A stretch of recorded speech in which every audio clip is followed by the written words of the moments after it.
It's the 3 on PLAXtv. Yes, ma'am.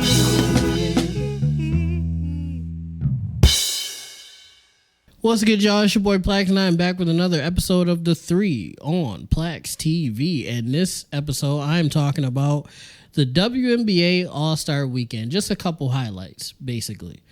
I'd like to start off with, sorry that I'm late on this. I took a little break from PLAXtv, but that I can talk about that later. I took a little break. I'm back. My bad. But I wanted to talk about the All-Star game and a couple highlights.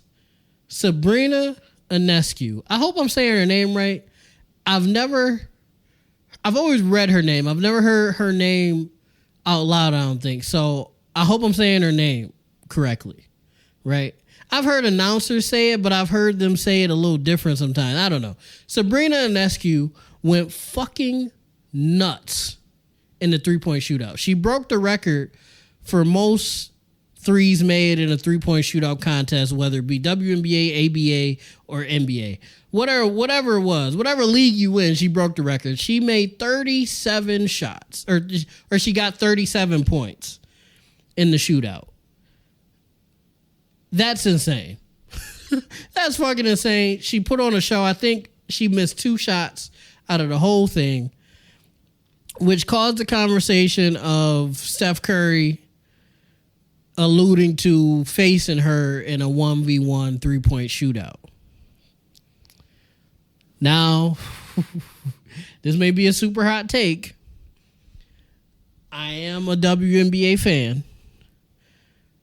This may be crazy, but I think Sabrina has a chance to beat Steph. I'm sorry, guys. I'm sorry. Please don't hurt me. I know what you guys are saying. Steph Curry is the greatest shooter of all time. PLAX, you're crazy. What the fuck are you talking about? Some of y'all probably clicked off the video, and I understand.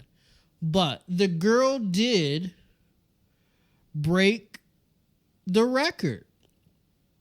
And in the three-point shootout competition, it's not like they playing 1v1. It's not like they got to check each other or anything like that. It's just shooting. And yes, Steph Curry is the greatest shooter of all time, but Steph hasn't done that in a three-point shootout setting is what I'm saying. That's all I'm saying. Because she is the one who broke the record. So I feel like it's not impossible for in a three-point shootout setting for Sabrina to pull out the win if she's going to shoot like that. Now, you could say, oh, that was just a once-in-a-lifetime thing, whatever. But she is a good shooter in her own right. Obviously not as great as Steph fucking Curry. Nobody's as great as Steph Curry. But in her own right, she's a very good shooter. So if she's allowed to shoot with a WNBA ball and Steph is shooting with an NBA basketball, and they both do it like they do the three-point shootout on All-Star weekends, I don't think it's impossible for Sabrina to beat Steph. Now, I know some of y'all is probably killing me in the comments. You probably clicking off the video. You probably unsubscribing, and I get it. But that's my personal opinion. Because the girl, whether you think I'm wrong or not, you can't dispute that the girl put on a show. She broke the record for any three-point shootout contest in a professional setting. And she is a good shooter. So, I don't know. And Steph, she's done something that Steph hasn't done.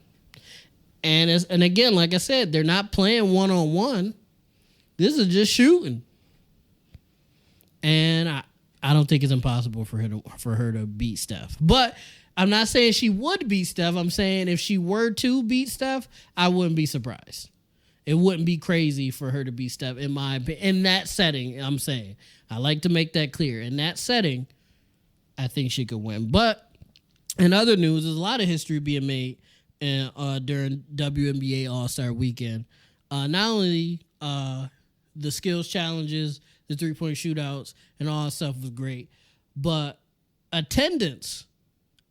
They broke records in attendance and viewership. The All-Star game peaked at 955,000 viewers, which is a 16% increase over any other year in WNBA All-Star Game history. And I think that is beautiful. This year's WNBA All-Star Game was the most watched WNBA All-Star Game in history, in its 27-year history. And that makes me extremely happy. If you guys have been here for a while, you know that I'm extremely hard advocate for the WNBA and people tuning in to the WNBA and showing respect to the WNBA because it's great basketball. And again, like I've said before, the only difference between the NBA and the WNBA is that the NBA players are more athletic. You see dunks, you see fast breaks, but when I'm talking about just playing basketball, the WNBA is better because they're not relying on athleticism a lot of times. Like no offense to the NBA players, they're still great and like they can playing basketball. I'm not saying they can't, but a lot of times they're relying on their strength.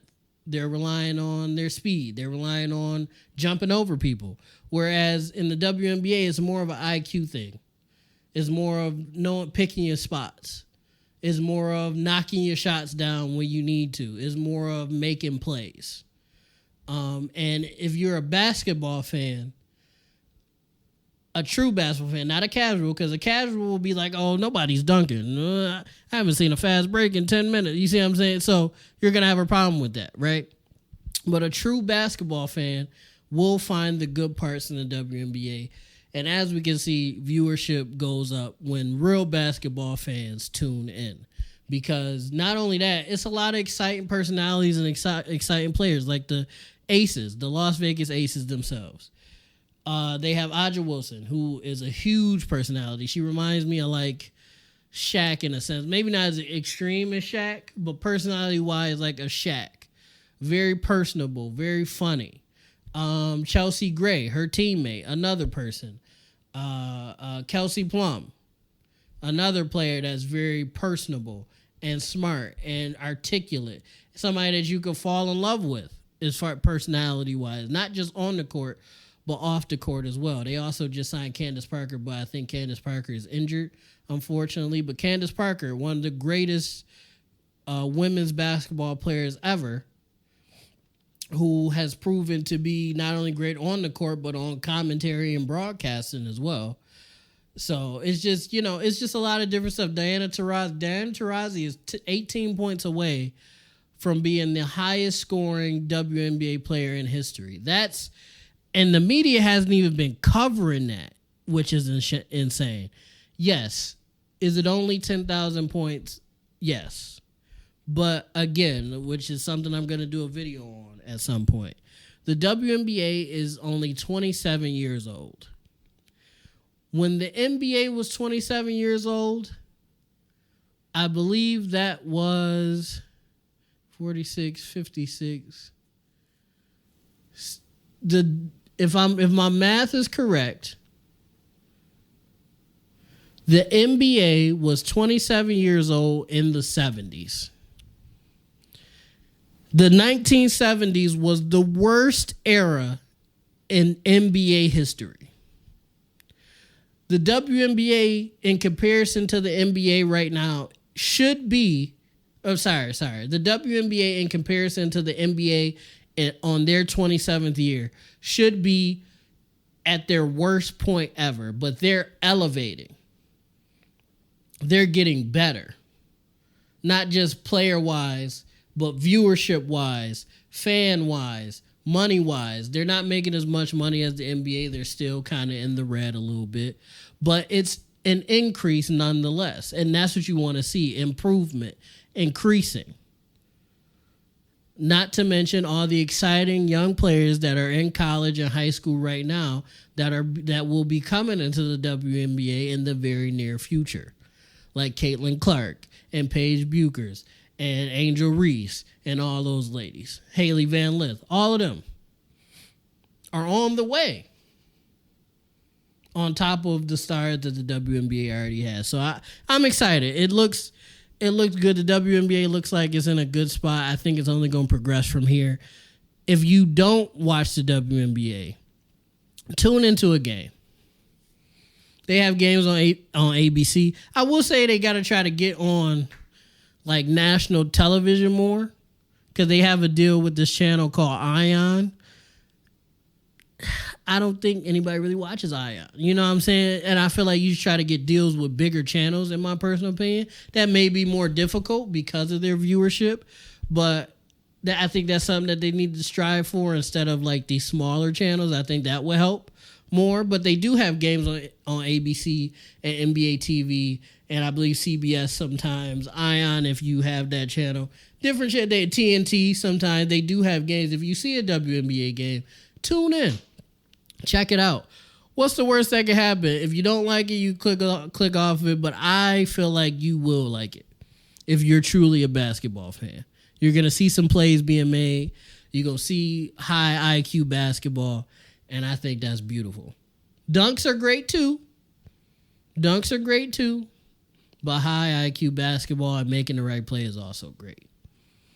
But I'm happy for the WNBA, and I think it's only going to get better from here. Like I said, in comparison to the NBA on their 27th year, the WNBA is up right now. They're doing great in comparison to the NBA in their 27th year. But let me know what you guys think in the comments down below.